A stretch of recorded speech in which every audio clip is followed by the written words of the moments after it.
आज हमने दरअसल 6 एसेंशियल फैक्टर्स के बारे में पढ़ना है। असबाब सित्ता ज़रूरिया। असबाब सित्ता ज़रूरिया 6 एसेंशियल फैक्टर्स जो हैं वो हमें ट्रीटमेंट के बारे में बताते हैं और हमें बेसिकली ये बताते हैं कि एक ऑर्गन में डिजीज़ कैसे कॉज हो रही है, एक हेल्थ में तब्दीली कैसे पैदा हो रही है, ये इस चीज़ के बारे में हमें बताती हैं। मतलब ये 6 फैक्टर्स जो हैं हमें डिजीज़ के बारे में भी बता रही हैं और हमें उस डिज़ीज़ की ट्रीटमेंट के बारे में भी बता रही हैं। ये आज हम डिटेल से पढ़ेंगे और इसके जो डिफरेंट हमारे पास फैक्टर्स हैं, एक एक फैक्टर को हम डिटेल से पढ़ के उनका कह लें एनालिसिस करेंगे, उसको देखेंगे और हम एक उसका पूरा मैप देखेंगे कि किस तरह डिजीज़ या फिर हेल्थ कॉज कर रही होती है ये 6 फैक्टर्स। ये 6 फैक्टर्स क्यों ज़रूरी हैं? ये इसलिए ज़रूरी हैं क्योंकि अगर ये 6 फैक्टर्स जिस्म में ख़राब हो जाती हैं तब हमारी हेल्थ ख़राब होती है, तब हमारे ऑर्गन्स ख़राब होते हैं और तब डिजीज़ कॉज होती है। कल के लेक्चर में हमने क्या पढ़ा था? हेल्थ और ऑर्गन्स के ख़राब होने की वजह से डिजीज़ पैदा होती है। मगर ये हेल्थ और ऑर्गन्स में ख़राबी कैसे पैदा होती है? ये ख़राबी इन 6 फैक्टर्स में ख़राबी पैदा होने की वजह से ये ख़राबी पैदा होती है। मतलब 6 फैक्टर्स ये ख़राब हुए, फिर आगे हेल्थ ख़राब होगी, ऑर्गन्स ख़राब होंगे एंड फिर डिजीज़ कॉज होगी। और इसी तरह अगर ये 6 फैक्टर्स मेंटेन हो जाएंगे तो हेल्थ भी प्रॉपर प्रोड्यूस होगी, ऑर्गन्स भी प्रॉपर फंक्शन करेंगे और डिजीज़ कॉज नहीं होगी। तो स्टार्ट करते हैं लेक्चर को। मैं स्लाइड शेयर करता हूँ।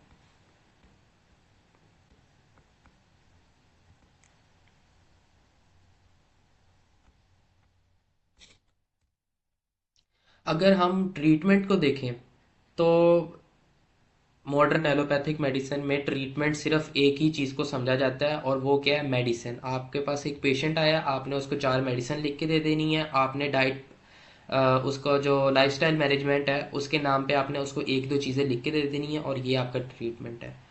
जबकि जो ईस्टर्न मेडिसिन है उसके अंदर ट्रीटमेंट, अगर आपसे कोई बंदा पूछे, आपने आगे डिफरेंट कह दें ऑर्गेनाइजेशंस में जॉब के लिए जाना है, आपने हमदर्द में काम करना है, आपने कृषि में काम करना है, आपने बाहर कहीं जाना है, आपने अपनी यूनिवर्सिटी को प्रेजेंट करना है, अपनी डिग्री को प्रेजेंट करना है, तो अगर आपसे कोई बंदा पूछे कि ट्रीटमेंट क्या होता है तो आपने उसको जवाब में ये 3 चीज़ें बतानी है कि हर्बल मेडिसिन में, हमारी जो फील्ड ऑफ मेडिसिन है ईस्टर्न मेडिसिन में, उसमें ट्रीटमेंट मुश्तमिल होता है 3 चीज़ों में। सबसे पहले हम पेशेंट के जो 6 एसेंशियल फैक्टर्स हैं उनको दुरुस्त करते हैं, उसके अंदर कोई एबनॉर्मेलिटी है उसको दुरुस्त करते हैं। वो आगे हम पढ़ेंगे वो कौन से 6 एसेंशियल फैक्टर्स हैं, उनमें कौन कौन सी चीज़ें बंदों को अफेक्ट कर रही होती है और किस तरह उसको नॉर्मलाइज करते हैं। सबसे पहले तो ये 6 एसेंशियल फैक्टर्स हम सही करेंगे और ये 6 एसेंशियल फैक्टर्स ट्रीटमेंट का 75% हिस्सा होता है। एक ट्रीटमेंट में 75% हिस्सा सिर्फ एसेंशियल फैक्टर्स रखती हैं। उसके बाद हम उसकी डाइट चेंज करते हैं। डाइट क्यों चेंज करते हैं? क्योंकि हमने पढ़ा डाइट से ही ह्यूमर्स बनते हैं और ह्यूमर्स ही आगे ऑर्गन को नरिश करती हैं और जिस तरह की नरिशमेंट ऑर्गन को मिलेगी ऑर्गन वैसे ही फंक्शन करेंगे। इसीलिए हम डाइट अपनी ठीक करते हैं। डाइट जो है वो बकाया का जो 15% है जो उसको अफेक्ट कर रही होती है। उसके बाद थर्ड आती है मेडिसिन। मेडिसिन का काम होता है किसी प्रोसेस को तेज कर देना या किसी प्रोसेस को स्लो कर देना, सुप्रेस कर देना। मतलब दो ही फंक्शंस इसके, इंक्रीज करना मेटाबॉलिज्म को और इंक्रीज करना किसी फंक्शन को, किसी चीज़ की अब्जॉर्प्शन को, किसी चीज़ की एक्सक्रीशन को, या सुप्रेस करना। ये दो फंक्शंस होते हैं। मेडिसिन जो है वो सामान्य हमारे ट्रीटमेंट का 5 to 10% इस पर मुश्तमिल होता है और ये है होता है हमारा प्रॉपर ट्रीटमेंट। अब ये 6 एसेंशियल फैक्टर्स या असबाब सित्ता ज़रूरिया कौन कौन सी हैं, ये कौन कौन से फैक्टर्स हैं जो हमारे हेल्थ पर अफेक्ट कर रहे होते हैं? वो हैं, एक तो एयर, हवा। सेकंड है हमारे पास फूड एंड ड्रिंक, मतलब जो हम खा पी रहे हैं, हमारी जो खाना है पीना है, फूड एंड ड्रिंक है वो है। हम कैसा खाना खा रहे हैं, किस क्वालिटी का खाना खा रहे हैं, किस नेचर का खाना खा रहे हैं, किस टाइम पर खा रहे हैं, कौन सी माइंड प्रेजेंस के साथ खा रहे हैं। इसी तरह ड्रिंक में हम कौन कौन सी ड्रिंक कंज्यूम कर रहे हैं, पानी किस तरह कंज्यूम कर रहे हैं, कौन सी नेचर का, कौन सी क्वालिटी का, ये सारी चीज़ें इसमें आ जाती हैं। थर्ड हमारे पास है movement and rest. Movement and rest से ये मुराद है कि हम अ, कितना अपनी जिंदगी में अपने अपने मूवमेंट कर रहे हैं, कितना हम फिजिकल एक्टिविटी कर रहे हैं, कितना हम रेस्ट कर रहे हैं, अपनी बॉडी को प्रॉपर रेस्ट दे रहे हैं या बहुत ज़्यादा रेस्ट दे रहे हैं, ये सारी चीज़ें उसमें आ जाती हैं। फोर्थ हमारे पास है स्लीप एंड वेकफुलनेस, मतलब स्लीप एंड वेक साइकिल हम चौथा चीज़ है पेशेंट का, वो हम देखते हैं कि स्लीप एंड वेक साइकिल में कहाँ नॉर्मेलिटी है। फिफ्थ में एक्सक्रीशन एंड रिटेंशन, इस्तेफराग और एहतबास के हम पेशेंट जो है उसके एक्सक्रीशन और रिटेंशन रेट, उसमें एक्सक्रीशन में कौन कौन सी चीज़ें, उसकी एक्सक्रीशन में कौन सी चीज़ ज़्यादा एक्सक्रीट हो रही है। कई दफ़ा पेशेंट जो है वो ज़्यादा यूरिन एक्सक्रीट करता है, स्टूल कई दफ़ा ज़्यादा एक्सक्रीट करता है, कई दफ़ा पसीना ज़्यादा उसको आ रहा होता है, तो ये सारे एक्सक्रीशन में आ जाता है कौन सी एक्सक्रीशन पावर इंक्रीज है। रिटेंशन में रिटेंशन पावर बॉडी की कैसे इंक्रीज है, क्यों इंक्रीज है, कौन सी डिजीज़ में इंक्रीज होती है, और कब रिटेंशन पावर इंक्रीज होती है, ये सारी चीज़ें उसमें आ जाती हैं। और लास्टली हम डिस्कस करते हैं साइकोलॉजिकल स्टेट। साइकोलॉजिकल स्टेट में हम ऑर्गन्स की एक्टिविटी का इफेक्ट चेक कर रहे होते हैं साइकोलॉजिकली, वो किस तरह मैनिफेस्ट हो रही होती हैं। मिसाल के तौर पे अगर हमारा जो हार्ट है वो हाइपर एक्टिव है, तो हमारे अंदर जो है एक खुशी के इमोशंस आएंगे। तो इस तरह ऑर्गन्स की हाइपर एक्टिविटी या हाइपो एक्टिविटी एक इमोशन के साथ रिलेट हो रही होती है, और जब पेशेंट हमारे पास आता है वो किसी ना किसी एक इमोशन में लाजमी होता है। फिर हम उस इमोशन को सबसे पहले आइडेंटिफाई करते हैं और फिर इसको हम ऑर्गन के साथ रिलेट कर देते हैं कि अच्छा ये इस ऑर्गन की हाइपर एक्टिविटी या हाइपो एक्टिविटी की वजह से इसको ये इमोशन इसका अभी फिल वक्त चल रहा है। ये थे हमारे 6 एसेंशियल फैक्टर्स, एक ब्रीफली जो मैंने बयान की है। आगे इसको डिटेल से डिस्कस करते हैं। सबसे पहले हमारे पास आ जाता है एयर, हवा। हवा ऐसी चीज़ है जो एक पर्सन के मिजाज को तब्दील कर देती है, उसके ऑर्गन्स की फंक्शनिंग को तब्दील कर देती है। मिसाल के तौर पे अभी हमारे इधर पंजाब में इलाके में रात के टाइम बड़ी ठंडी हवा चलती है, 15 डिग्री, 14 डिग्री, कई जगह पे तो 8-9 डिग्री तक भी पहुंच जाती है। तो इस ठंडी हवा का अफेक्ट क्या हमारे जिस्म पे पड़ रहा है कि वो हमारे जिस्म में सर्दी प्रोड्यूस कर रहा है, सर्दी और खुश्की प्रोड्यूस कर रहा है, और उस वजह से हमारे जिस्म का टेम्परामेंट, हमारे ऑर्गन्स का टेम्परामेंट चेंज हो रहा है, हमारी बॉडी में जो ब्लड फ्लो है वो कॉम्प्रोमाइज़ हो रहा है, हमें ठंड लग रही है। तो इस तरह जो हवा है, जो आबो हवा है किसी भी इलाके की, वो हमें अफेक्ट कर रही होती है। इसी तरह जो वेदर है, कुछ वेदर्स में हर वेदर का अपना टेम्परामेंट होता है। जिस तरह अब बारिशें होती हैं तो बारिशों में नमी बढ़ जाती है, तो बारिशों में नमी के साथ कोल्डनेस भी बढ़ जाती है कि कुछ देर के लिए कोल्डनेस वहाँ पर इलाके में आ जाती है। तो इसी तरह जो रेनी इन्वायरमेंट्स हैं, जो रेनी आबो हवा है, वहाँ पर टेम्परामेंट क्या होगा, तरी वाला होगा, उसके साथ कोल्डनेस होगी। इसी तरह जब तरी बहुत ज़्यादा इंक्रीज हो जाएगी, मतलब कि डैम्पनेस बहुत ज़्यादा इन्वायरमेंट में हो जाएगी, तो उस डैम्पनेस की वजह से क्या होगा, हीट इंक्रीज हो जाएगी, जिस तरह अब हबस वाला इन्वायरमेंट होता है।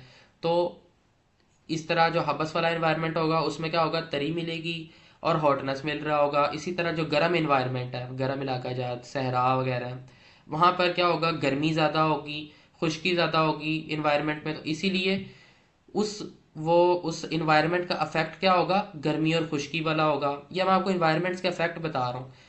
डैम्पनेस का मतलब जो एक तरी वाला इन्वायरमेंट है उसका इफेक्ट क्या होगा, फिर एक गर्म इन्वायरमेंट है उसका इफेक्ट क्या होगा, कोल्ड इन्वायरमेंट है उसका इफेक्ट क्या होगा। तो ये इन्वायरमेंट्स के अफेक्ट है, उसके वेदर के अफेक्ट है। और ये वेदर के अफेक्ट्स जो हैं हमारी बॉडी में उस खिल्त की प्रोडक्शन को इंक्रीज कर देती है, उस मिजाज को इंक्रीज कर देती है, उसके इफेक्ट को इंक्रीज कर देती है। जैसे एक बंदा अगर गर्म इन्वायरमेंट में रह रहा है, तो गर्म इन्वायरमेंट कौन से मतलब उसके साथ टेम्परामेंट कौन सा रिलेटेड है, hot and dry. Hot and dry कौन से ह्यूमर से रिलेटेड है, सफरावी ह्यूमर से रिलेटेड है। तो जो बंदा गर्म इलाका जात में रहता है उसमें सफरावी टेम्परामेंट जो है वो आपको इंक्रीज मिलेगा, और इसीलिए जो गर्म इलाकों में लोग रहते हैं वो आपको ज़्यादा गुस्से में मिलेंगे। ज़्यादा उनको गुस्सा चढ़ता है, और गर्म इलाकों में जो लोग हैं उनको नींद भी कह लेंगे कम आती है। इसी तरह जो ठंडे इलाकों में लोग रहते हैं, अगर आप उनको देख लें, उनको नींद ज़्यादा आती है, वो ज़्यादा देर बिस्तर में बैठे रहते हैं, उनको काम करने को कोई दिल नहीं करता, वो ज़्यादा बिस्तरों में रहते हैं। तो वो क्यों रहते हैं? क्योंकि वो इन्वायरमेंट का उनके जिस्म पर अफेक्ट पड़ रहा है, और वो उनकी जिस्म की हीटनेस को कम कर रहा है। तो जिस्म क्या करेगा? अपने आप को हीट की तरफ, बिस्तर की तरफ लेकर आएगा, ताकि वो इन्वायरमेंट के अफेक्ट को कोप अप कर सके। इसी तरह वो गर्म खाना खाने की तरफ हमें ज़्यादा एक रग़बत होगी सर्दियों में, कि हम गर्म खाना खाएं ताकि हमारा जो जिस्म है वो गर्म रहे, और इन्वायरमेंट के साथ, वेदर के साथ वो मैनेज कर सके, अपना जो अफेक्ट है उसको मैनेज कर सके। इसी तरह ये तो था एक वेदर का क्या अफेक्ट होता है, और उसका इंसान पर क्या अफेक्ट हो रहा होता है। इसी तरह कुछ क्लाइमेट्स इस तरह के होते हैं, जिस तरह एक रेनी एरिया, रेनी फॉरेस्ट एरिया है, उसका अपना, उस क्लाइमेट में उसका अपना एक टेम्परामेंट होगा। वहाँ पर उगने वाले पेड़ पौधों का भी उसी से रिलेटेड टेम्परामेंट होगा, तर टेम्परामेंट होगा, और उनका अफेक्ट भी तरी वाला होगा। जैसे हमारे पास रेन फॉरेस्ट है, इसी तरह जो हमारे पास खुश्क और गर्म इलाका जाता है, वहाँ पर जो उनसे हमारे पास फ्रूट्स उगते हैं, वहाँ पर जो उनसे हमारे पास प्लांट्स उगते हैं, उनका टेम्परामेंट भी क्या होगा? गर्म और खुश्क होगा, क्योंकि वो ऐसी क्लाइमेट में उगे हैं। जैसे हमारे पास कोरतुम है, ड्राई एंड हॉट टेम्परामेंट है, बहुत स्ट्रॉन्ग पर गेटिव है। तो इन्वायरमेंट अफेक्ट कर रहा होता है ना सिर्फ इंसान के टेम्परामेंट पर, इंसान का टेम्परामेंट चेंज कर रहा होता है, बल्कि वो उधर के मौजूद पेड़ पौधों का भी टेम्परामेंट चेंज कर रहा होता है। पेड़ पौधों का टेम्परामेंट उसी इलाके के मुताबिक हो जाता है, इंसान का भी टेम्परामेंट उसी इलाके के मुताबिक हो जाता है। जैसे मैंने अभी डिस्कस किया ना, गर्म इलाके में लोगों का टेम्परामेंट भी क्या होता है? हॉट एंड ड्राई होता है। उनके जिस्म में सफरा ज़्यादा प्रोड्यूस हो रहा होता है इन्वायरमेंट की वजह से, क्लाइमेट की वजह से। ऐसे क्लाइमेट में रह गए हैं जहाँ पर इस ह्यूमर की ज़्यादती उनमें प्रोड्यूस होती है, ज़्यादा प्रोड्यूस होता है, एंड इस वजह से ये इन्वायरमेंट, ये एयर, ये आबो हवा इस तरह अफेक्ट कर रही होती है हमारे बॉडी को। इसी तरह जिस इन्वायरमेंट में पोल्यूशन ज़्यादा है, पोल्यूशन भी हमारे ह्यूमर्स को अफेक्ट कर रही होती है, हमारे ओवरऑल ऑर्गन्स को अफेक्ट कर रही होती है। जितनी ज़्यादा पोल्यूशन होगी उतने ज़्यादा ऑर्गन्स जो हैं उनमें माल फंक्शनिंग प्रोड्यूस होगी, उतने ज़्यादा मेटल्स, उतने ज़्यादा जो स्मोक है हम अपने लंग्स में लेके जाएंगे, उतनी डैमेज हमारे लंग्स को होगी, और उतना टेम्परामेंट हमारा सौदावी बनता जाएगा। तो इस तरह भी पोल्यूशन हमारे टेम्परामेंट के साथ खेल रहा होता है, उसको चेंज कर रहा होता है। तो इन शॉर्ट अगर हम देखें, एयर जो है, हवा जो है, आबो हवा, वो हमारे टेम्परामेंट पर अफेक्ट रखती है, और हम अपनी आबो हवा को दुरुस्त करके, अपने आबो हवा के मुताबिक अपने आप की चेंजेस करके अपनी हेल्थ को मेंटेन कर सकते हैं। ये पहला फैक्टर था हमारे पास, फर्स्ट एसेंशियल फैक्टर था। सेकंड हमारे पास है food and water. Food and water में हमारे पास दो चीज़ें आ जाती हैं, मतलब कि एक फूड आ गया, एक हमारे पास वाटर आ गया। वाटर से मुराद यहाँ पर ड्रिंक है, ठीक है। वाटर से मुराद वो पीने वाला वाटर नहीं है, वाटर से मुराद यहाँ पर ड्रिंक है। हम जो भी पी रहे हैं, चाहे वो पानी है, चाहे वो कोई और हमारे पास सॉफ्ट ड्रिंक है, कोई भी चीज़ है। सबसे पहले हमारे पास आ जाता है फूड। जैसा हम खाना खाएंगे वैसे ह्यूमर्स प्रोड्यूस होंगे, जैसा ह्यूमर्स प्रोड्यूस होंगे वैसे हमारे ऑर्गन्स काम करेंगे। जो हमने कल पढ़ा था कि कॉज ऑफ डिजीज जो है वो दोनों है, मैकेनिकल भी है और केमिकल कॉज भी है, सिर्फ केमिकल कॉज ऑफ डिजीज नहीं है। अब फूड में हमारे पास डिफरेंट टाइप्स ऑफ फूड्स आती हैं। कुछ फूड्स में सिर्फ फूड कंटेंट होता है, कुछ में दवाई असर भी होता है। तो उसकी बिना पर हमने फूड्स को 5 कैटेगरीज में, मेन 5 कैटेगरीज में डिवाइड किया है।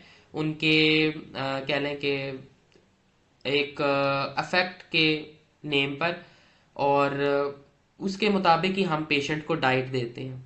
मतलब आपके पास एक पेशेंट आया है, वो बताएगा कि मैं फास्ट फूड ज़्यादा खा रहा हूँ, तो आप लिख लेंगे अच्छा ये फास्ट फूड ज़्यादा खा रहा है, इसका मतलब ये ऐसी डाइट खा रहा है जो बैड ह्यूमर्स प्रोड्यूस कर रही है। जो फासदल कमूस गज़ा है, बैड ह्यूमर्स प्रोड्यूस कर रही है, ये आपने लिख दिया। अब इसका ट्रीटमेंट क्या है? ऐसी गज़ाएँ खिलाएं, ऐसी डाइट खिलाएं जो गुड ह्यूमर्स प्रोड्यूस करें, जो जिनमें ड्रग जो है उसकी क्वांटिटी ज़्यादा हो एज़ कम्पेयर टू डाइटरी जो उनसी न्यूट्रिशनस क्वांटिटी है उसके, मतलब ड्रग ड्रग का इफेक्ट उसमें ज़्यादा हो, ऐसी डाइट हम उसको देंगे। तो इस तरह करके हम फिर इस एसेंशियल फैक्टर को लेके जाते हैं। मगर इसको समझने से पहले हमें टाइप्स पढ़नी पड़ेंगी सबसे पहले ना, कि डाइट में, फूड में हमारे पास कौन कौन सी टाइप्स हैं और पेशेंट वाइज हम किस तरह उसको तब्दील करके देते हैं। सबसे पहले हमारे पास है एब्सोल्यूट डाइट। एब्सोल्यूट डाइट क्या होती है? जिसके अंदर सिर्फ ग़िज़ाई कंटेंट्स हों, जिसका काम है सिर्फ बॉडी का हिस्सा बनना, उस का काम बॉडी से एक्सक्रीट आउट होना नहीं है। और यही डाइट की डेफिनेशन है। आपसे आपने फर्दर आगे इंटरव्यूज़ में जाना है, आपने अपने डिफरेंट ऑर्गेनाइजेशंस में काम करना है, तो आपने हमदर्द में, करशी में जाना है, अशरफ में जाना है, डिफरेंट कंपनीज में जाना है, तो वो इस तरह के क्वेश्चंस करते हैं आपसे बिल्कुल बेसिक बेसिक से।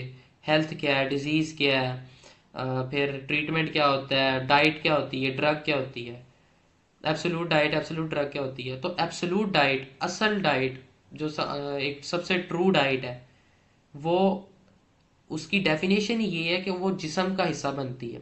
उसने जिस्म से एक्सक्रीट आउट नहीं होना होता, वो पूरा का पूरा ही जिस्म का हिस्सा बन जाती है। अगर मैंने 100% डाइटरी कंटेंट खाया, वो 100% का 100% बॉडी में आके अब्जॉर्ब होके बॉडी का हिस्सा बन जाएगा, बॉडी से एक्सक्रीट आउट नहीं होगा। ये है एब्सोल्यूट डाइट। एब्सोल्यूट ड्रग क्या है?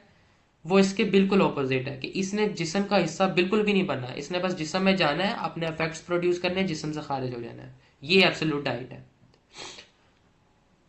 उसके अलावा हमारे पास नेक्स्ट आ जाता है diet and drug. Diet and drug से क्या मुराद है? ऐसी अ, ऐसी ग़िज़ा, ऐसी फूड जिसके अंदर डाइटरी कंटेंट्स, न्यूट्रिशनल कंटेंट्स वो ज़्यादा हो और मेडिसिनल कंटेंट्स वो कम हो। मतलब इनका रेशो क्या हो? 75:25 रेशो हो। 75% उसमें डाइटरी कंटेंट्स हैं एंड 25% उसमें कह लें कि ड्रग रिलेटेड और मेडिसिनल कंटेंट्स हैं, जो उसके अंदर मेडिसिनल इफेक्ट्स प्रोड्यूस कर रही हैं। ये इसको हम कहते हैं कसीरुल ग़िज़ा। नेक्स्ट हमारे पास टाइप है drug and diet. Drug and diet वो टाइप है जिसमें हमारे पास 75% उसके अंदर मेडिसिनल क्वालिटीज होती हैं, जो फूड है, एंड 25% उसमें डाइटरी क्वालिटीज होती हैं। ये हमारे पास आ जाता है ड्रग एंड डाइट की उसमें नेचर में आ जाता है, कि जो हम चीज़ खा रहे हैं उसमें ड्रग का कंटेंट ज़्यादा मौजूद है, उसमें उसका मेडिसिनल इफेक्ट ज़्यादा मौजूद है एज कम्पेयर टू उसके डाइटरी इफेक्ट। उसके बाद लास्ट चीज़ जो है वो पॉइजनस ड्रग आ जाती है। पॉइजनस ड्रग वो है जो बॉडी में जाके फ़ौरन अपना इफेक्ट प्रोड्यूस कर देती है और उसके अंदर तेज़ी ले आती है। ये हमारे पास पॉइजनस ड्रग या पॉइजनस टाइप ऑफ कह लें कि ड्रग होती है, फॉरेन इफेक्ट प्रोड्यूस करती है बॉडी में और पॉइजनस होती है ये बॉडी के लिए।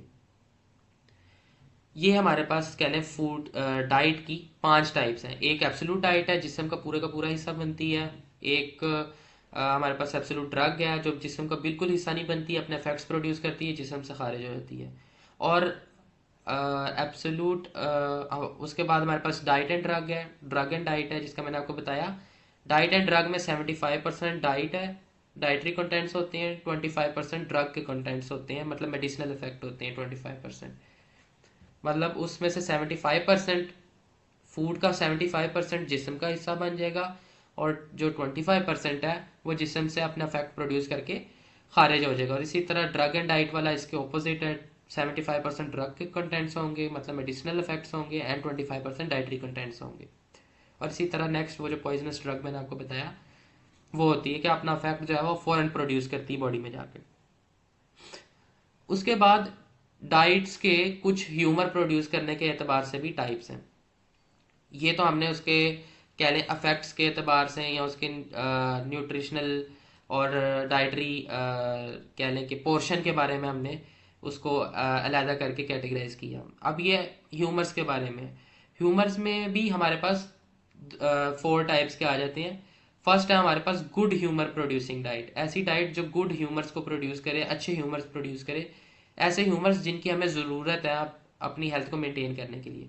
सेकंड हमारे पास होते हैं बैड ह्यूमर्स प्रोड्यूसिंग डाइट, जिसको फासिदुल कुमूस भी बोलते हैं, जो ऐसे ह्यूमर्स प्रोड्यूस करती है जो हमारी बॉडी के जो ऑर्गन्स हैं उनको नरिशमेंट सही नहीं देती और एक बैड अफेक्ट बॉडी में प्रोड्यूस कर रही होती हैं।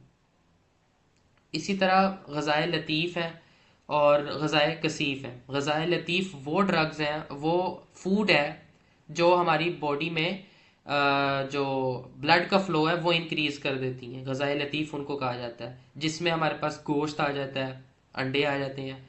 इसी तरह गज़ाए कसीफ़ है जो हमारे कह लें कि खून को गाढ़ा कर रही होती हैं उसमें ये डाइटरी आ जाती है, हमारे पास डाइट आ जाती है।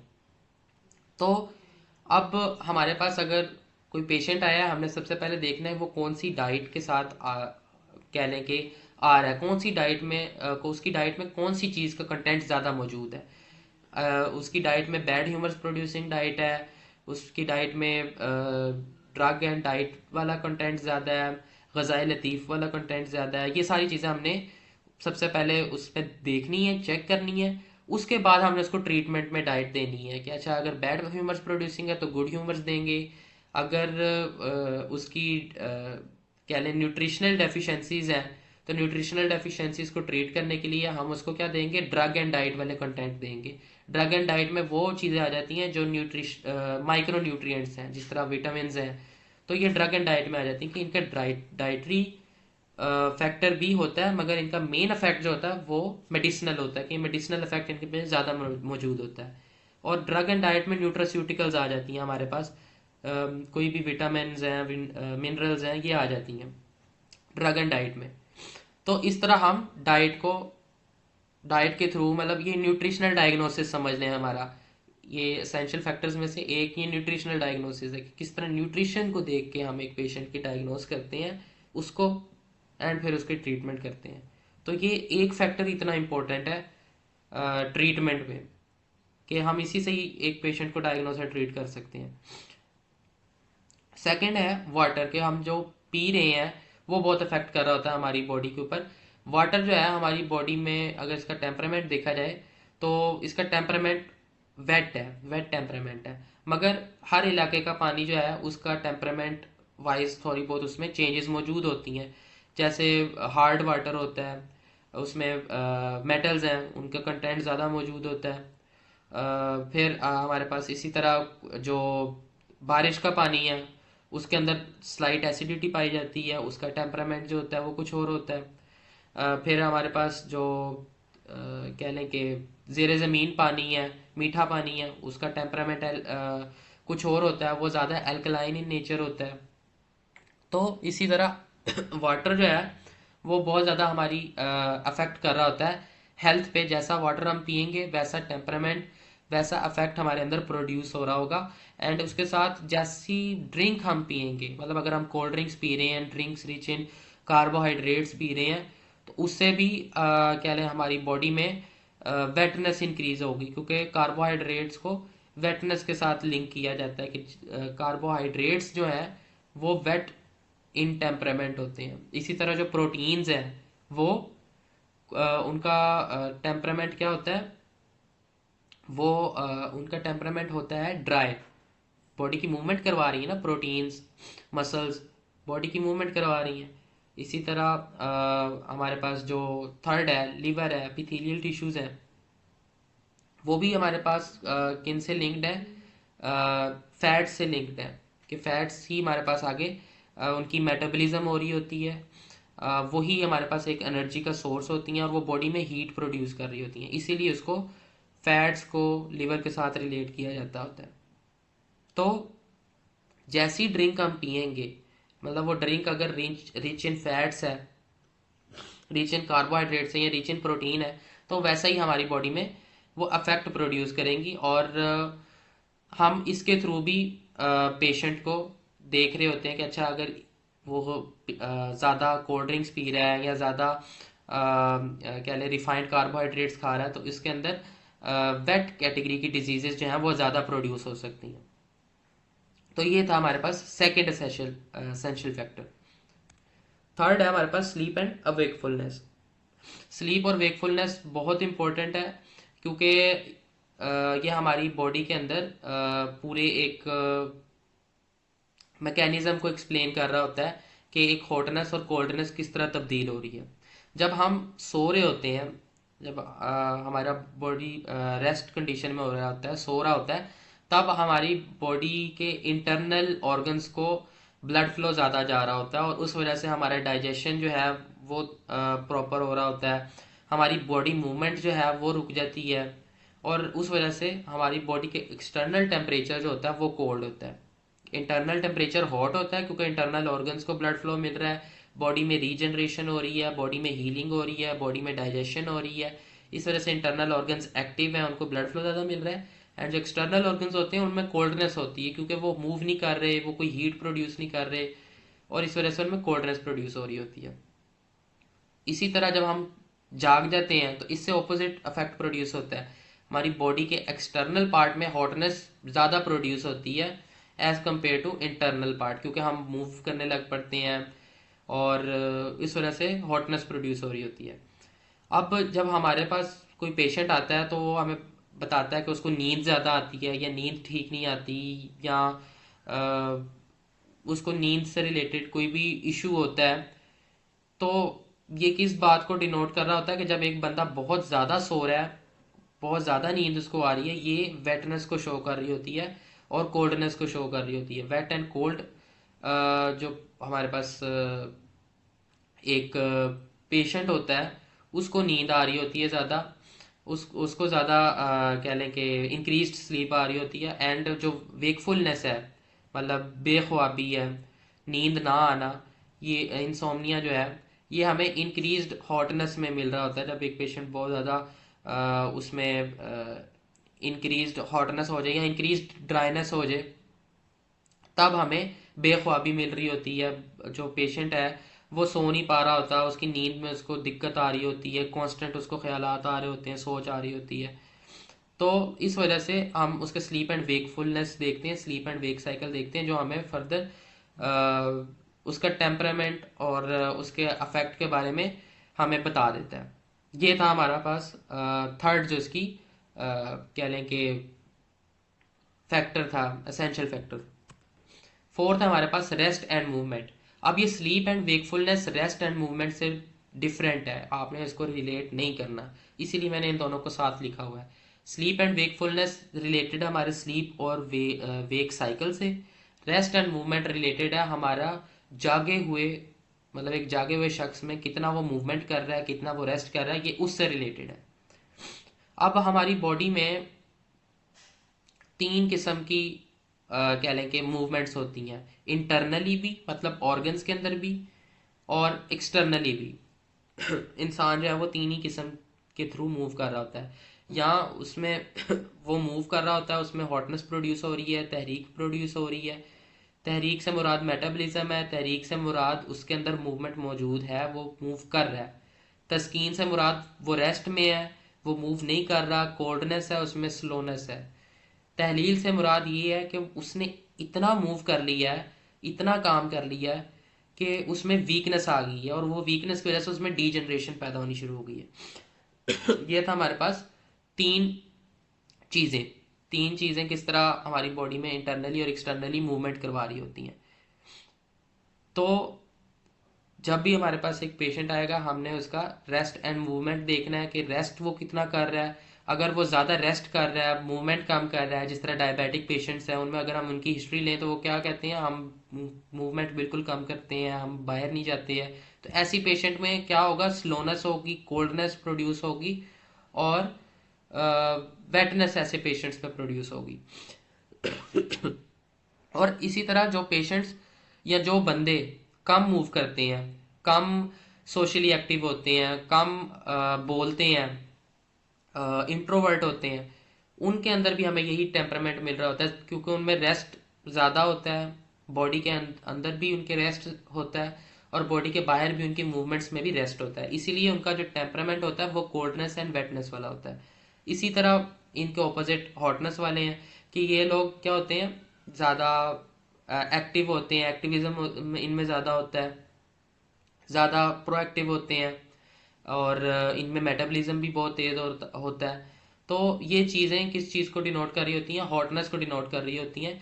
तो अगर एक पेशेंट है या एक बंदा है, वो आपके पास ऐसे सिम्टम्स के साथ आया है कि उसमें मेटाबॉलिज्म इंक्रीज्ड है, या उसकी मूवमेंट में वो ज़्यादा मूव करता है, या उसके इंटरनल ऑर्गन्स जो हैं वो ज़्यादा मूव कर रहे हैं, उसका स्टमक ज़्यादा वर्क कर रहा है, तेज़ी से वर्क करता है, जल्दी डाइजेस्ट कर लेता है, उसके इंटेस्टाइन्स जो हैं वो जल्दी से मूव करते हैं, उसको डायरिया जल्दी हो जाता है। तो ये आपको इस बात पे डिनोट करता है कि इसका जो टेम्परामेंट है वो हॉटनेस की तरफ जा रहा है, और ये उसको आगे फर्दर कैटेगराइज करने में आपको हेल्प कर देता है।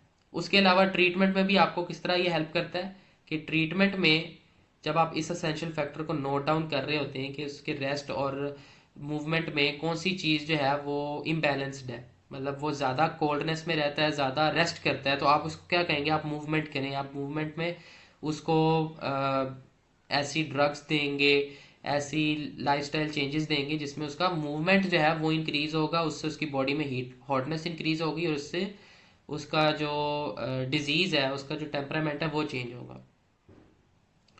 उसके अलावा ये तो थी हमारे पास कल वाली जो क्वालिटीज़ है उनके साथ रिलेट किया था। अब हमारी जो मेडिसिन है उसके अंदर 3 टर्म्स होती हैं, कुव्वत, हरकत और हरारत। ये 3 टर्म्स होती हैं, ये मैंने ऊपर लिखी भी हैं।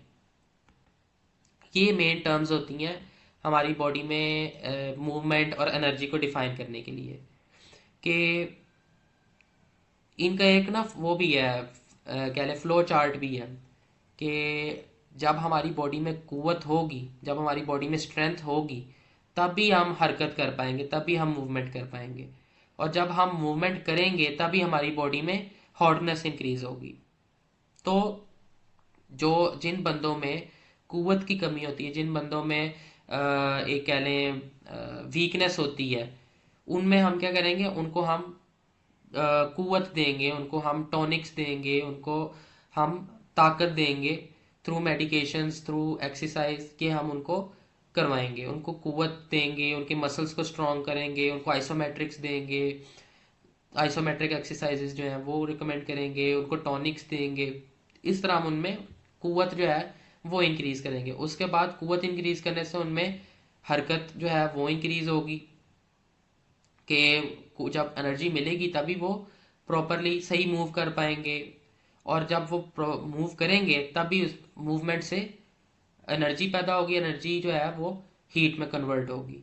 तो मूवमेंट से ही हीट पैदा होती है, और ये एक समझ लें इनका पूरा फ्लो चार्ट है। तो हम एक जो पेशेंट है उसकी डेफिशिएंसीज देखते हैं, उसमें डेफिशिएंसी किस चीज़ की है, कुव्वत की है, हरकत की है, या हरारत की है, एंड फिर उस हिसाब से उसको डील करते हैं, उसको ट्रीट करते हैं। ये था हमारे पास फोर्थ फैक्टर। नेक्स्ट जो फिफ्थ फैक्टर है हमारा, वो है एक्सक्रीशन एंड रिटेंशन। एक्सक्रीशन से क्या मुराद है, हमारी बॉडी में जो स्टूल पास करना है, यूरिन है, स्वेट है, उसके अलावा जो सिक्रीशंस हैं, जिस तरह नेजल सिक्रीशन है, फिर आपको कोई ज़ख़म बन जाता है उसमें जो सिक्रीशंस हैं, ये सारी बॉडी की एक्सक्रीशंस हैं। ये बॉडी जो है बाहर कुछ एक्सक्रीट आउट करना चाह रहा है।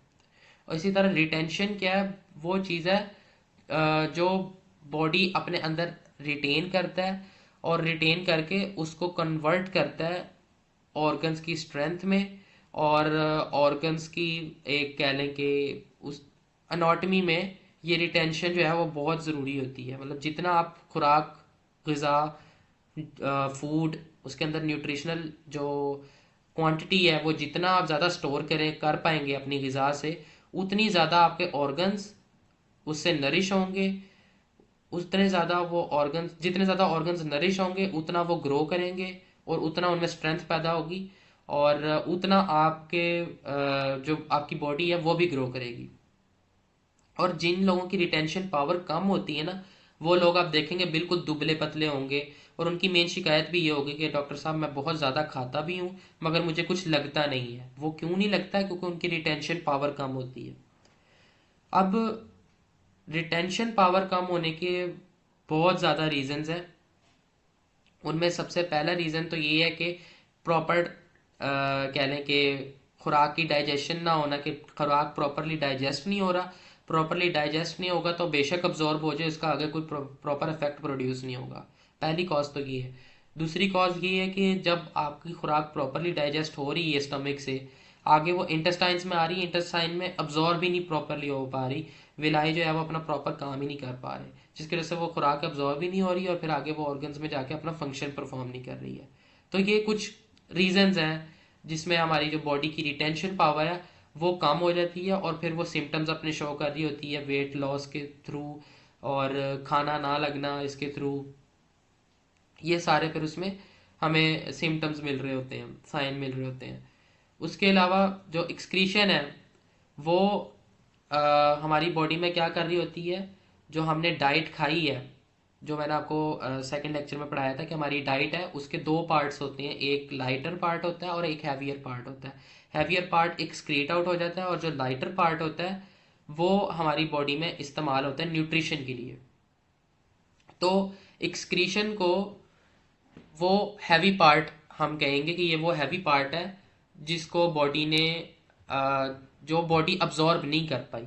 और एक्सक्रीशन से कतई ये मुराद नहीं है कि एक्सक्रीशन ऐसी चीज़ है जिसके अंदर कोई न्यूट्रिशनल क्वांटिटी नहीं है या बॉडी फर्दर इसको इस्तेमाल नहीं कर सकती न्यूट्रिशन के लिए, इसीलिए बॉडी ने इसको अपने अंदर से एक्सक्रीट आउट कर लिया। कतई ये मकसद नहीं है। इस तरह तो फिर पानी हमारी बॉडी को बहुत ज़्यादा ज़रूरत होती है, तो पानी क्यों एक्सक्रीट आउट होता है? और साल्ट्स हैं, हमारी बॉडी को बहुत ज़रूरत होती है, साल्ट्स क्यों एक्सक्रीट आउट होती हैं? वो कह लें कि हमारी बॉडी की ज़रूरत है मगर फिर भी वो एक्सक्रीट आउट हो रही हैं, वो सिक्रीशंस में बाहर निकल रही हैं। तो एक्सक्रीशन से आपने कतई नहीं ये मतलब नहीं लेना कि ये ऐसी चीज़ है जिसको बॉडी की ज़रूरत नहीं है, बॉडी इसको बाहर फेंक रहा है। बल्कि ये वो ऐसी चीज़ है जो हीमोस्टेसिस मेंटेन करने के लिए बॉडी अपने जिस्म से बाहर निकाल रहा होता है। और उसमें हमारे पास आ जाते हैं स्वेट, यूरिन आ जाता है, स्टूल आ जाता है। उसके अलावा जो सिक्रीशंस हैं बॉडी की वो आ जाती हैं, नेज़ल सिक्रीशन आ जाती है, सलाइवा आ जाता है, ये सारी चीज़ें आ जाती हैं। ये उसमें कह लें प्रोडक्ट्स में आ जाती हैं, एक्सक्रीटरी प्रोडक्ट्स में आ जाती हैं। सलाइवा में भी जो बलगम फ्लैगम प्रोड्यूस हो रही होती है वो आ जाती है। ये था हमारे पास एक्सक्रीशन और रिटेंशन। उसमें हम एक्सक्रीशन में ये देखते हैं कि कौन से एक्सक्रीशन की क्वालिटी जो है वो उसकी क्वालिटी या क्वांटिटी डिक्रीज हो गई है या इंक्रीज हो गई है। जैसे यूरिन है, यूरिन अगर हमारा डिक्रीज हो गया तो क्या हमें किडनी स्टोन्स की तरफ आगे डिनोट करेगा। इसी तरह स्टूल है, स्टूल कम आ रहा है, कॉन्स्टिपेशन की तरफ डिनोट करेगा। स्वेट ज़्यादा प्रोड्यूस हो रहा है, इसका मतलब बॉडी किसी स्ट्रेस की कंडीशन में जा सकती है, बॉडी में हीट ज़्यादा प्रोड्यूस हो सकती है। इसी तरह रिटेंशन पावर है, रिटेंशन पावर जब बॉडी की इंक्रीज होती है तो ये हमें ओबेसिटी की तरफ लेके जाता है। पेशेंट में ज़्यादा खुराक जो है वो अब्जॉर्ब होती है, ज़्यादा रिटेंशन उसकी रहती है और मोटापा होता है। इसी तरह रिटेंशन पावर अगर इंक्रीज होगी तो जो बॉडी है उसमें कॉन्स्टिपेशन हो सकती है। तो ये सारी चीज़ें हमने रिलेट करके देखना है कि एक पेशेंट है या एक बंदा है उसमें कौन सी क्वालिटी इंक्रीज्ड है। इससे 6 एसेंशियल फैक्टर्स में से क्या है, एक्सक्रीशन पावर इंक्रीज्ड है, एक्सक्रीशन में कौन सा यूनिट उसका इंक्रीज्ड है, और फिर हम उसको मेंटेन करने के लिए हम उसका रिटेंशन पावर जो है वो डिक्रीज कर देंगे। अगर उसकी कह लें कि एक्सक्रीशन इंक्रीज हो गई है, बॉडी में जो उसकी एक्सक्रीटरी पावर है वो इंक्रीज होगी, तो हम रिटेंशन पावर को क्या करेंगे, उसके हिसाब से मेंटेन करेंगे कि हम रिटेंशन पावर को इंक्रीज कर देंगे कि बॉडी में रिटेंशन ज़्यादा हो प्रोडक्ट्स की, जिससे फिर एक्सक्रीशन पावर जो है वो नॉर्मलाइज हो जाएगी, वो डिक्रीज होकर नॉर्मलाइज हो जाएगी। ये था हमारे पास fifth essential factor. Sixth essential factors में हमारे पास आ जाते हैं ऑर्गन्स और उनका अफेक्ट जो हमारे कह लें इमोशंस हैं उन पर अफेक्ट। कल हमने पढ़ा कि हमारे पास तीन पॉसिबिलिटीज़ हो सकती हैं मेन। या हमारा जो हार्ट है वो हाइपर एक्टिव होगा, या हमारा लिवर हाइपर एक्टिव होगा, या हमारा ब्रेन हाइपर एक्टिव होगा। अगर हमारा ब्रेन यानी नर्वस टिश्यूज हाइपर एक्टिव होंगे तो आगे उसका पूरा एक डायग्राम फ्लो चार्ट बना के समझाया था कि किस तरह आगे डिजीज डिनोट करेगा, फिर हार्ट में हाइपर एक्टिविटी और फिर लिवर में हाइपर एक्टिविटी किस चीज़ को डिनोट कर रही होगी। अब जब हमारा ये ऑर्गन्स हाइपर एक्टिव होते हैं या हाइपो एक्टिव होते हैं, ये जो मेन अज़ाए रईस हैं, जो हमारे मेन ऑर्गन्स हैं, जब ये हाइपर एक्टिव या हाइपो एक्टिव होते हैं तो ये एक सर्टेन टाइप ऑफ इमोशन को हमारे बॉडी में ट्रिगर करते हैं, और ये हमें इन पेशेंट्स में मिल रहे होते हैं। वो कौन से इमोशंस हैं? सबसे पहले हम डिस्कस करते हैं ब्रेन को। ये ब्रेन जब हमारा कह लें कि एक रिलैक्स्ड स्टेट में होता है, मतलब यहाँ हाइपर एक्टिव स्टेट में होता है। रिलैक्स्ड से मुराद यहाँ पर हाइपर एक्टिव स्टेट है। हाइपर एक्टिव स्टेट में होता है तो हाइपर एक्टिविटी जब हमारी कह लें कि ब्रेन में होती है, ब्रेन ज़्यादा उसमें जो न्यूरोनल फंक्शंस हैं वो जल्दी टेक प्लेस हो रहे होते हैं। तो ब्रेन में जब एक रिलैक्स्ड कंडीशन होती है, हाइपर एक्टिविटी होती है, तब हमारे अंदर प्लेजर वाला जो इमोशन है वो आता है। हम प्लेजर फील कर रहे होते हैं, हम सुकून फील कर रहे होते हैं। उसके अलावा अगर ब्रेन है वो उसकी हाइपर एक्टिविटी होती है तो हमारी जो बॉडी है उसमें फियर आ जाता है, हम फियर्ड होते हैं, और ये इस कंडीशन में हमें मिल रहा होता है। अब अगर हम इसको रिलेट करें कि ब्रेन में किस तरह फियर प्रोड्यूस होता है और ब्रेन में किस तरह प्लेजर हमें प्रोड्यूस होता है, तो प्लेजर की कंडीशन में अगर हम देखें, ब्रेन जो है उसके जो न्यूरोनल फंक्शंस हैं, ब्रेन का जो फंक्शन है ओवरऑल वो तेज़ हो जाता है। ब्रेन जो है वो तेज़ी से काम कर रहा होता है, उसके फंक्शंस जो हैं वो इम्प्रूव हो जाते हैं, तेज़ हो जाते हैं प्लेजर की कंडीशन में। उसके अलावा अगर, क्योंकि प्लेजर हमें किस तरह मिलता है, प्लेजर हम किस तरह फील कर पाते हैं, न्यूरॉन्स के थ्रू ना, नर्व्स हैं, सेंसरी नर्व्स हैं, सेंसेशंस के थ्रू, फील करके, देख के, सेंसेस के थ्रू, ब्रेन में उसको सोच के, तभी हम उसको प्लेजर फील कर पाते हैं ना। तो ब्रेन में जब हाइपर एक्टिविटी होगी तब हमें प्लेजर फील होगा, या वाइस वर्सा, अगर प्लेजर होगा तब ब्रेन में हाइपर एक्टिविटी होगी। इसी तरह जब हमें फियर होता है, डर होता है, किसी चीज़ का खौफ होता है, उस वक़्त हम बिल्कुल कह लें कि हमारा जो न्यूरोनल एक्टिविटीज़ हैं वो रिड्यूस हो जाती हैं। मिसाल के तौर पे अगर आपको अपने उस्ताद से डर है, आप उससे क्वेश्चन आंसर नहीं करेंगे, क्योंकि आपके उस्ताद ने आपको एक दो दफ़ा डांटा है क्वेश्चन आंसर करने में, आपका फियर पैदा हो गया उस्ताद का कि मैं अगर क्वेश्चन आंसर करूंगा अपने उस्ताद से तो उन्होंने फलाने लेक्चर में मुझे डांटा था, तो अब मैंने अगर क्वेश्चन किया तो मेरे उस्ताद ने मेरी तौहीन करनी है, इस वजह से मैं उनसे क्वेश्चन नहीं करूंगा। उससे क्या हुआ, आपकी क्रिटिकल थिंकिंग कम हो गई। अगर क्रिटिकल थिंकिंग प्रोड्यूस भी हुई है तो आपने उसको आगे जाहिर नहीं किया, आपने उस एक्टिविटी को, जो आपकी ब्रेन में एक्टिविटी थी उसको रिड्यूस हो गई, वो आपकी एक्टिविटी वो कम हो गई। किस वजह से? वो फियर की वजह से। फियर ने आपका एक ब्रेन में वो हाइपर एक्टिविटी प्रोड्यूस की। तो इस तरह ये इमोशन जो है वो रिलेट हो रहे होते हैं ब्रेन में। इसी तरह नेक्स्ट ऑर्गन है हमारे पास हार्ट, कि जब हमारा हार्ट जो है वो हमें हैप्पीनेस मिल रही होती है तो हमारा हार्ट जो है वो हाइपर एक्टिव हो जाता है। कि जब आप कोई अपने वालदैन को देख लें, आपने किसी अजीज़ को देख लें, उससे आपका जो दिल है, आपका कल्ब है वो मुतहर्रिक हो जाता है, आपका आपका जो हार्ट बीट है वो तेज़ हो जाती है, आप अच्छा फील करने लग पड़ते हैं। जब भी आप अच्छा फील करते हैं आपकी हार्ट बीट जो है वो तेज़ हो जाती है और आपका हार्ट जो है वो एक हाइपर एक्टिव स्टेट में चले जाता है।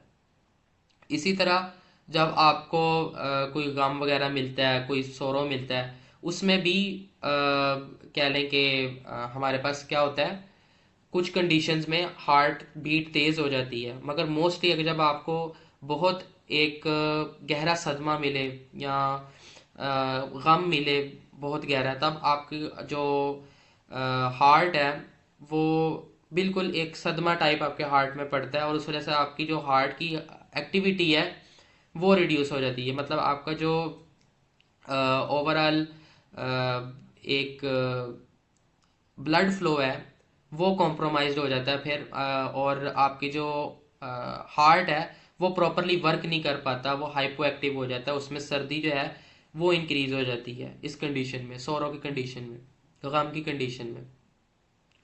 इसी तरह लीवर है। लीवर में अगर हम देखें तो जब हमें गुस्सा चढ़ता है तब हमारे लीवर जो है वो हाइपर एक्टिव होता है, उसमें स्टोर्ड ब्लड जो है वो हमारी बॉडी में आता है, और उस वजह से हमारी पूरे चेहरे पर लाली आ जाती है, आंखों में लाली आ जाती है, हमारे हाथों में लाली आ जाती है, और बॉडी जो है वो एक एंगर वाली स्टेट में चले जाते हैं, और उस वक्त जो हमारे इमोशंस होते हैं वो एंगर इमोशंस जो है हमारे वो ज़्यादा प्रोमिनेंट होते हैं। इसी तरह जब लिवर जो है वो हाइपो एक्टिव होता है, कंट्रैक्टेड होता है, हाइपो एक्टिव होता है, उस वक्त हमें गिल्ट महसूस हो रहा होता है, जैसे जब हम किसी पे गुस्सा कर लें, जब हमारा लिवर फुल जोश पर होता है, हाइपर एक्टिव होता है, हमें किसी पे गुस्सा आ रहा होता है, हम उस पर गुस्सा निकाल दें, 15-20 मिनट बाद जब हम बैठे होते हैं हमें उस पर, हमें अपने आप पे गिल्ट आ रहा होता है, हमें अपने आप एक शर्मिंदगी होती है कि हमने ये क्या काम कर दिया, हमें गुस्से में उसको बहुत कुछ कह दिया। तो ये इस वजह से होता है कि हमारा उस वक्त लीवर जो है वो हाइपर एक्टिव होता है, और वो हमारे अंदर एक गिल्ट वाले इमोशंस है वो ज़्यादा प्रोड्यूस कर रहा होता है। इसी तरह अगर आप इसको अपनी लाइफ में ही देख लें, आपकी लाइफ में ही आपके अंदर जौन सा इमोशन सबसे ज़्यादा मौजूद होगा, वो वही, और जौन सा इमोशन ज़्यादा आप में मौजूद होगा वही ऑर्गन आपका हाइपर एक्टिव या हाइपर एक्टिव होगा। जैसे मिसाल के तौर पे लीवर है, अगर आप ज़्यादा गिल्ट महसूस करते हैं तो आपका लीवर जो है वो हाइपर एक्टिव होगा, तो उसके ट्रीटमेंट में आप क्या करेंगे, लीवर को हाइपर एक्टिव करेंगे, आप अपने आप को मोटिवेट करेंगे, आप अपने आप को, क्योंकि मोटिवेशन से एक आपके अंदर आपके जो लिवर है उसके अंदर एक तहरीक पैदा होगी, आप जो है वो मोटिवेटेड होंगे। इसी तरह आप अपनी डाइटरी मैनेजमेंट में ऐसी चीज़ें खाएंगे जिन जो लीवर को हाइपर एक्टिव करेंगी, जैसे आप अजवाइन और पुदीना वो आप खाएंगे, उससे आपका लीवर हाइपर एक्टिव होगा। तो लीवर हाइपर एक्टिविटी कॉज करना फिर आपका एक कह लें कि गोल हो जाएगा। इसी तरह अगर आपको गम ज़्यादा महसूस होता है, कोई पास्ट ट्रॉमा वगैरह है, कोई गम है, तो उसमें आप क्या करेंगे, हार्ट को हाइपर एक्टिव करेंगे, ऐसी चीज़ें खाएंगे जो आपके हार्ट को ताकत दें, उसकी एक्टिविटी को इंक्रीज करें। उसमें हमारे पास कौन कौन सी हर्ब्स आ जाती हैं, दालचीनी आ जाती है, लौंग आ जाता है, इनका पाउडर बना के हम इस्तेमाल करवाते हैं ऐसे पेशेंट्स में। इसी तरह ब्रेन है, जिन लोगों को ज़्यादा फियर होता है, डरे डरे रहते हैं, ज़माने का डर होता है, लोगों का डर होता है, अपने आसपास के कह लें कि लोगों का, उनकी बातों का डर होता है, ऐसे लोगों में हम ब्रेन को हाइपर एक्टिव करने वाली मेडिसिन देते हैं। मतलब हम ऐसे लोगों को कुव्वत देने वाली मेडिसिन देते हैं, हम ऐसे लोगों को खमीरा जात देते हैं, उनके ब्रेन टॉनिक्स देते हैं, जिससे फिर वो फियर जो है उनमें वो निकल जाता है। इस तरह हम फिर ऑर्गन वाइज और उसकी स्टेट को देख के, इमोशंस के साथ रिलेट करके पेशेंट को कैटेगराइज कर रहे होते हैं कि इसमें कौन से ऑर्गन की तहरीक है, तस्कीन है या तहरील चल रही है, ऑर्गन्स कौन से हाइपर एक्टिव हैं, हाइपो एक्टिव हैं, या फिर उनमें कह लें कि एक तस्कीन पाई जा रही है, एक डीजनरेशन पाई जा रही है। ये था आज के हमारे इस लेक्चर में, जिसमें हमने इन 6 असेंशियल फैक्टर्स को स्टडी किया, उनका ट्रीटमेंट में और डायग्नोसिस में क्या रोल है वो हमने आज डिस्कस किया। बाकी यही था आज के लेक्चर में। अभी आपके कोई क्वेश्चंस हैं तो आप डिस्कस कर सकते हैं, मैं एक मिनट चैट खोल लूँ।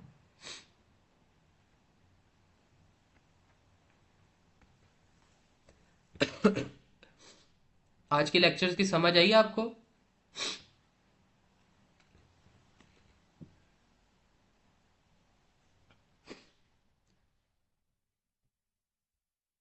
क्लास में कोई मौजूद भी है या नहीं?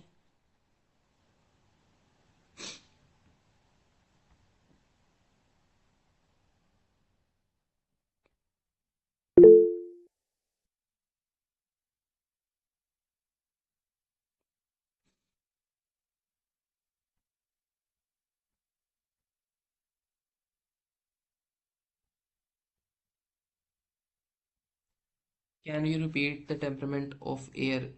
हर हवा का अपना टेम्परामेंट होता है। सर्द हवा का जो अ, सर्द हवा का सर्द टेम्परामेंट होता है। ऐसी हवा जो अ, सर्दियों के मौसम में होती है, उनका टेम्परामेंट सर्द होता है। फिर इसी तरह जो गर्म इलाका जाता है, उनकी हवाओं का टेम्परामेंट गर्म होता है, उनमें खुश्की का अंसर ज़्यादा पाया जाता है। इसी तरह जो रेनी फॉरेस्ट्स हैं, जहाँ पे बारिशें ज़्यादा होती हैं, वहाँ की हवा में डैम्पनेस ज़्यादा है, वेटनेस ज़्यादा मिलती है। तो इस तरह हवा जो है वो हर इलाके के एतबार से डिफरेंट होती है। What is bad humours? ऐसे ह्यूमर्स जो अपनी क्वांटिटी में इंक्रीज्ड प्रोड्यूस इंक्रीज्ड क्वांटिटी हो जिनकी, या जिनकी कह लें कि जो ह्यूमर्स हैं वो उनके अंदर डीजनरेशन हो, वो बैड ह्यूमर्स होते हैं।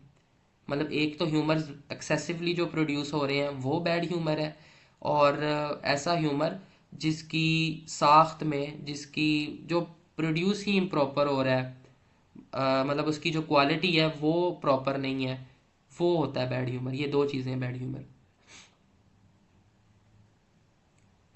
I am asking for general temperament. General temperament हवा का? अच्छा, एयर का टेम्परामेंट। एयर का टेम्परामेंट होता है हमारे पास, एयर एलिमेंट का टेम्परामेंट पूछ रहे हैं ना आप? एयर एलिमेंट का टेम्परामेंट होता है हमारे पास dry and hot. Dry and hot. Dry and hot and dry and cold.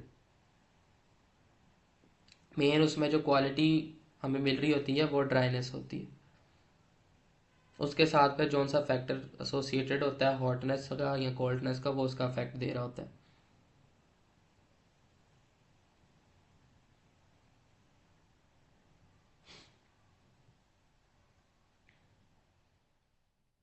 हम्म।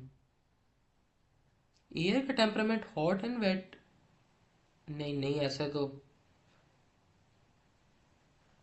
तो नहीं है। हॉट एयर को तो कभी भी इससे नहीं रिलेट किया जाता, हॉट एंड वेट से। एयर तो ड्राइनेस कॉज करवाता है ना। जितने भी इमोशंस होते हैं वो हार्ट पे अफेक्ट देते हैं जनरली, तो लीवर और ब्रेन पे कैसे अफेक्ट करेंगे? उनकी एक्टिविटी को तेज कर देंगे या कम कर देंगे, ऐसे अफेक्ट करेंगे ना। मतलब अगर आपके एक इमोशन अभी रिलेट किया है, पीछे फियर होगा, तो आपके फियर का ब्रेन पे क्या अफेक्ट होगा वो हमें मिल रहा होगा।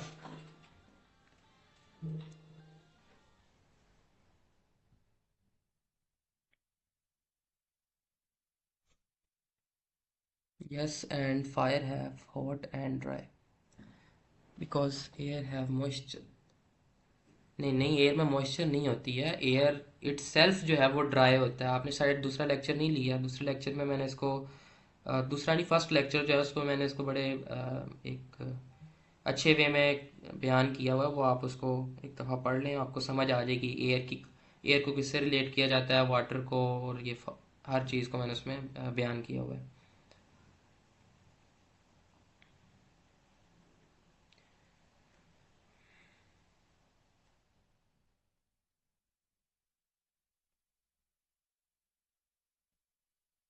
चलें ठीक है, फिर एंड करते हैं आज के लेक्चर को।